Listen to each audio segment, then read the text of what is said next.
एक समचतुर्भुजाकार घास के खेत में 18 गाय चरने के लिए घास है। इस समचतुर्भुज की प्रत्येक भुजा 30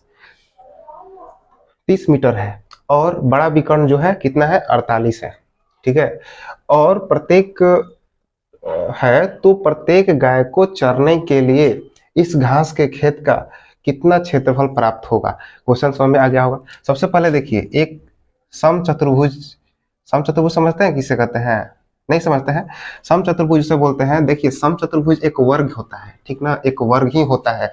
बट वर्ग में क्या है, उसका कॉन्सेप्ट क्या है कि उसका ईच एंगल यानी कि प्रत्येक एंगल 90 डिग्री का होता है, बट इसमें प्रत्येक एंगल 90 डिग्री नहीं होता है, बस वही डिफरेंस है। इसमें भी क्या होता है, सभी साइड जो है इक्वल होता है। ये ए है, ये भी ए, ये भी, सब ए होता है, ठीक ना, सभी ए होता है। बस इसमें यही दिक्कत है कि आयत में क्या होता है कि सभी 90 डिग्री का होता है, इसमें 90 डिग्री नहीं होता है, अलग अलग कोण का होता है। कोई यानी 90 डिग्री का नहीं होगा। 90 डिग्री का हो तो आयत स्क्वायर बन जाएगा। आयत बोल दिए होंगे, कोई दिक्कत नहीं, आप उसे वर्ग समझिएगा, वर्ग बन जाएगा ये, अगर 90 डिग्री का होगा तब। इसमें 90 डिग्री का नहीं है, इसलिए क्या है, ये रोम्बस है, समचतुर्भुज है। ठीक है, चलिए देखिए, अब ये क्वेश्चन में बोल रहा है क्या कि एक समचतुर्भुजाकार घास के खेत है। ठीक है, समचतुर्भुजाकार घास के खेत बना दी है और उसके बाद इसमें 18 गाय चर रही है। कितना गाय है?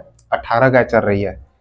18 चरने के लिए घास के है, ठीक है, और प्रत्येक भुजा कितना है, 30 मीटर 30 मीटर 30 मीटर और ये सब 30 मीटर है। प्रत्येक भुजा कितना है, 30 मीटर 30 मीटर है। इससे पता चलता है ये कि समचतुर्भुज है। चलिए, और ये लिखा भी है समचतुर्भुज है। और देखिए, ये एक डायगोनल है, ये एक डायगोनल है, यानी कि ये एक विकर्ण है और ये एक विकर्ण है। बताइए, दोनों विकर्ण में से बड़ा विकर्ण कौन है? ये है नहीं, ये तो छोटा विकर्ण है, ये है ना बड़ा विकर्ण। बड़ा विकर्ण कौन है? ये है। और बड़ा विकर्ण दिया है कितना, 48, यानी कि इसको हम मिटा देते हैं, ठीक ना। देखिए, और ये बड़ा विकर्ण कितना है, 48 मीटर। और बोल रहा है कि इसमें 18 गाय चरती है, तो प्रत्येक गाय के लिए कितना क्षेत्रफल होगा। चलिए आगे बनाते हैं। सबसे पहले जानते हैं कि आप सिलेबस की तैयारी कर रहे हो, किस चीज की तैयारी कर रहे हो। अगर मैथ सीखना चाहते हो और हीरोन्स, ये चैप्टर का नाम है हीरोन का सूत्र, आप सीखना चाहते हो तो सब्सक्राइब कर लीजिए और समझिए। देखिए, दिया गया है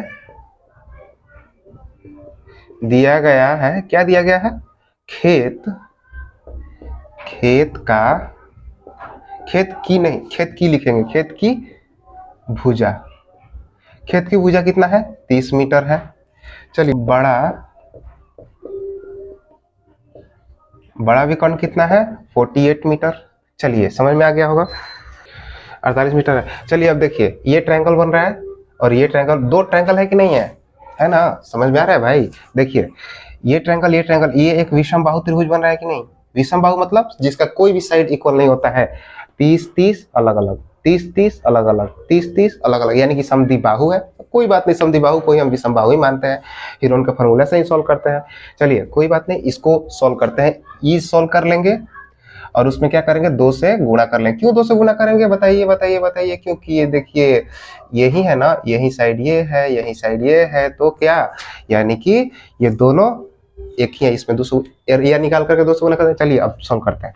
यानी कि ए बराबर कितना दिया हुआ, ए सबका नाम दे देते हैं, ठीक ना, ABCD, यानी कि ए बी बराबर कितना है, बताइए, वहीं पर बोलिए जहां पे हो आप। ए बी बराबर कितना है, 30 मीटर है। और BC कितना है, ऐसे नहीं लिखो, ऐसे नहीं, रुको एक मिनट। AB बराबर BC बराबर CD बराबर AD, ऐसे लिख सकते हैं कि नहीं, सब तो इक्वल ही है ना, बराबर 30। हमारा एरिया बचेगा बनाने के लिए। और विकर्ण दिया गया है क्या, बड़ा विकर्ण BD है, BD बराबर 48 मीटर है। अब इस ट्रायंगल में, ट्रायंगल लिखो BDC, DBC, कुछ भी लिख सकते हैं, में DBC में BC बराबर 30 मीटर और CD बराबर भी 30 मीटर है। बोलिए भाई, समझ में आ रहा है ना। देखिए, D और B, DB कितना है, बोलिए, DB कितना है, 48 मीटर। चलिए इतना तो समझ में आ गया, कुछ नहीं, जो दिया गया है लिख दिए हैं, ठीक ना, समझ में आ रहा होगा। अब देखिए इसका ट्रायंगल का एरिया निकालने के लिए हम क्या निकालते हैं, सबसे पहले सेमी पेरीमीटर। क्यों निकालते हैं, क्योंकि हीरोन का सूत्र में under root S, S minus A, S minus B, S minus C होता है, तो उसमें एस क्या आता है, एस होता है सेमी पेरीमीटर। सेमी पेरीमीटर भी निकालो। सेमी पेरीमीटर क्या होता है, सभी भुजाओं का सम बाई 2, यानी कि सेमी माने आधा, पेरीमीटर का आधा, पेरीमीटर का आधा, यानी कि पेरीमीटर किसे बोलते हैं, सब घेरा को जोड़ दो, यानी कि BC plus CD plus BD by 2, यानी कि 30, BC कितना है 30 है, और CD कितना है, CD 30 है, और ये 48 है, बाई 2 लिख देंगे। देखिए 3 3 60 आ जाएगा, 60 और 40 108 आ जाएगा, 108 आएगा ना। देखिए गलती नहीं ना कर रहा हूँ, देखिए 4 और 3 कितना है, 3 3 6 आ गया 6, और 4 10 आ गया 10, यानी कि 100 आ गया, 100 हो गया, 100 होने के बाद और 8, ठीक है, यानी कि 54 मीटर। सेमी पेरीमीटर है तो मीटर ही लिखेंगे, ठीक है। चलिए अब यहाँ पर देखिए उतारिएगा कैसे, यहाँ से उतारने के शुरू कीजिएगा, यहाँ पे आइएगा, यहाँ पे उतारने के बाद यहाँ से सेमी पेरीमीटर निकालिएगा, और यहाँ से आइएगा यहाँ पे। अब लिखिएगा एरिया, एरिया ऑफ BCD बराबर कैसे लिख सकते हैं बोलो, S minus A, S minus B, S minus C. बोलिए ऐसे लिख सकते हैं कि नहीं, फॉर्मूला है, लिख सकते हैं क्या, देखिए जगह नहीं है इसलिए बराबर यहाँ दे रहे हैं, अब कॉपी बनाओगे तो बराबर यहाँ दोगे, ठीक है, देखने में अच्छा लगेगा, नंबर जितना है उतना मिलेगा। चलिए एस कितना निकाला है 54, एस 54 माइनस ए 30, ये होता है क्या एक साइड हम 30 ले लिए, कोई बात नहीं, और 54 अगला भी 30 है, और 54 अगला क्या है 48 है ना। तीसरा भुजा देखिए, पहला भुजा, दूसरा भुजा और तीसरा भुजा। बोलिए कोई दिक्कत नहीं होनी चाहिए, नहीं है ना दिक्कत, निकाल दिए। अब इसको सॉल्व करते हैं। देखिए 54 है, 54 लिख दो, ठीक है, इसको डिफरेंस करो यानी कि सब्ट्रैक्ट करो, कितना आएगा 24, 24 आएगा ना, इसको सब्ट्रैक्ट करो वही 24 ही आएगा, इसको सब्ट्रैक्ट करो कितना आएगा 2 और 4 6 आएगा।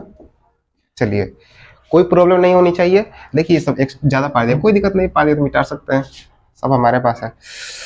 अब देखो अब इसके बाद क्या करते हैं, अब बताओ क्या करते हैं, इसके बाद क्या करते हैं, प्राइम फैक्टराइजेशन करके सबको अलग अलग करते हैं और जोड़ी बिठा के बाहर निकालते हैं। अभी देखो एक चीज और नोटिस करोगे आप, बोलो क्या, देखो नोटिस करना है क्या कि अभी 24 वहां पे पेयर हमको दिख रहे हैं, है ना, तो इसको हम बाहर अभी निकाल लेंगे। इसको क्या फैक्टराइजेशन करने का क्या मतलब है, इस अभी इक्वल है, दोनों बराबर है, तो यहाँ पे पेयर बन रहा है, पेयर इसको बाहर निकाल लो। 24 रूट 54 है ना, 54 को 2 से डिवाइड करेंगे कितना आएगा 27 आएगा ना, 27 को 3 से करो कितना आएगा 9 आएगा, 9 3 जा 20, अब फिर 3 लिख दो, अब फिर इसको 9 को क्या लिख सकते हैं 3 इंटू 3, देखो 3 इंटू 3 9, 9 3 जा 27, 27 2 जा कितना 54। अगर नहीं समझ में आई कैसे लिख दिया तो कुछ नहीं, आप 8 क्लास में सीखे होगे, 54 ऐसे 2 से करो, 2 कितना आएगा, इसमें 1 बच गया ना तो 1 इसको दे दो, 14 हो गया, 14 7 2 जा 14, और इसको 27 है, इसे किस से कटेगा 3 से 9, और ये 9 किस का 3 से 3, फिर 3 से 1, देखिए यही लिखे हैं। आप ऐसे लिखने, दिमाग इतना बढ़ाओ कि आप ऐसे लिख दो, इसको देख के ऐसे लिख दो, ठीक है, उससे थोड़ा सा स्पीड बनेगा, नहीं तो आप ऐसे भी लिख सकते हो, कोई दिक्कत नहीं। आप 8 9 क्लास में हो तो कोई दिक्कत नहीं, अगर आप कंपटीशन की तैयारी करते हो तो भाई ये सब तो यहाँ पे दिमाग सही करना होगा, स्पीड, नहीं तो उसका कोई मतलब ही नहीं है कि आप ऐसा बनाओगे 5 मिनट लगाओगे। देखो अब ये 6 है, इसको 3 2 लिख सकते हैं, 6 लिख सकते हैं कि नहीं लिख सकते हैं। देखिए अब क्या करते हैं, अब हमारा अपना तरीका होता है क्या, देखो 2 2 2 2 2 2 2 2 2 2 मिल गया, इसको पेयर से बाहर निकाल लो, 3 3 3 3 यही है 3, इसको बाहर निकाल लो, 3 3 पेयर बन गया ना, 3 बार जो देखो 2 मिल जाएगा ना तो उसको बाहर निकाल लेते हैं, देखो 1 है 2 मिल गया, इसको 2 बाहर निकाल लो, 3 3 2 मिल गया, इसको बाहर निकाल लो, 3 3 2 मिल गया, बाहर निकाल लो, हो गया। अब क्या करते हैं, इसको गुणा करते हैं, मल्टीप्लाई कर दो और वही हमारा क्या हो जाएगा, इसका क्षेत्रफल आ जाएगा, इसका क्षेत्रफल, उसका क्षेत्रफल। ठीक है, अब देखिए बाबू, देखिए कैसे करता है। 3 जा 9, 9 2 जा 18, 18 का टेबल पढ़ो तो 24 बार, 18 का टेबल 24 बार पढ़ो, पढ़ दोगे? नहीं पढ़ पाओगे। कुछ नहीं, 18 का टेबल पहले 10 बार पढ़ लो, 180 आ जाएगा, उसको 2 से गुणा कर दो यानी 20 से गुणा हो जाएगा, 180 360 हो जाएगा, 360 के 18, 18 चौका 72 हो जाएगा ना, 72। अब सब जोड़ दो, कितना आ जाएगा, कितना आ जाएगा, 4 3 2 332 आ जाएगा, मीटर स्क्वायर। बोलिए कोई प्रॉब्लम नहीं, गुणा कर देना है। ठीक है, चलो अब गुणा कर दिए हो तो अब क्या करते हैं, ये जो टोटल का क्षेत्रफल निकल गया, अब क्या लिखते हैं, चतुर्भुज, चतुर्भुज ध्यान समझिए, भुज ए बी सी डी, चतुर्भुज नहीं सम चतुर्भुज लिख सकते हैं, कोई बात नहीं, हम चतुर्भुज ही लिखेंगे, क्या कोई दिक्कत है। का क्षेत्रफल बराबर 2 इंटू बी सी डी का क्षेत्रफल, B C D triangle B C D का क्षेत्रफल होगा कि नहीं। टोटल निकालने के लिए देखिए सब यही है ना, इसका दोगुना है ये, तो कोई बात नहीं, 4 3 2 इंटू 2 लिख दो, कितना हो जाएगा, 2 दूनी 4 3 दूनी 6 4 दूनी 8, 864 सेंटीमीटर स्क्वायर। क्या आ गया, 864 सेंटीमीटर स्क्वायर, ये टोटल एरिया आ गया। जब टोटल एरिया आ गया तो इसमें कितनी गाय चल रही है, 18 गाय चल रही है, कहाँ बनाए अब, इतने में हम कर दे रहे हैं। देखिए भाई अब समझ के थोड़ा सा बनाइएगा, पहले ये उतारना है फिर ये। अब देखिए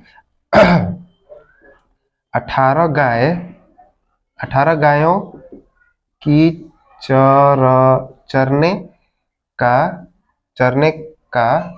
क्षेत्र, चरने का क्षेत्र कितना है, इतना है, तो एक गाय चरने का क्षेत्र, एक गायों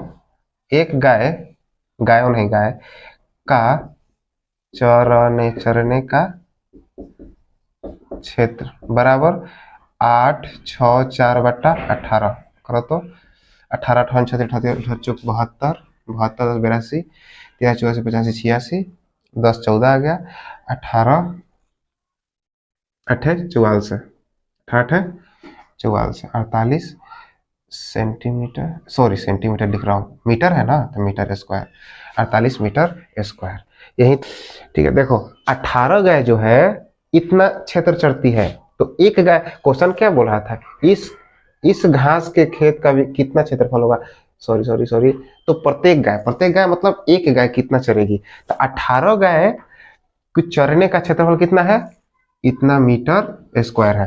तो इसमें एक गाय चरने का मतलब इसमें क्या करेंगे, 18 से भाग दे दिए, इसमें क्या की है 18 से भाग दे देंगे तब ना एक आएगा, तो इसमें भी 18 से भाग दे देंगे तो जितना आएगा वही आंसर हो जाएगा, यानी कि 48 मीटर स्क्वायर क्या है, एक गाय इतना क्षेत्र चर लेगी। ठीक है, नहीं समझ में आया क्या, समझ में आ गया होगा, बहुत मामूली तो बनाया है, ये सब अपना देहाती तरीका है। देखिए हट गया है ना, देखिए आप इसको स्क्रीनशॉट ले लो या अभी लिख सकते हो पॉज करके। देखिए अब क्या करते, कैसे कैसे उतारना है, यहाँ से उतारने के शुरू कीजिएगा, यहाँ से ये सब उतारिएगा और फिर यहाँ आइएगा, ठीक ना, और फिर यहाँ आइएगा, यहाँ पे उतार लेंगे यहाँ पे, उसके बाद यहाँ आइएगा, ठीक ना। आपका फाइनल आंसर क्या है, ये, ठीक है, चलिए ठीक है, हाँ आ गया होगा, पसंद आ गया होगा कैसे बना। चलिए थैंक यू, शेयर कीजिए वीडियो को और सब्सक्राइब कीजिए।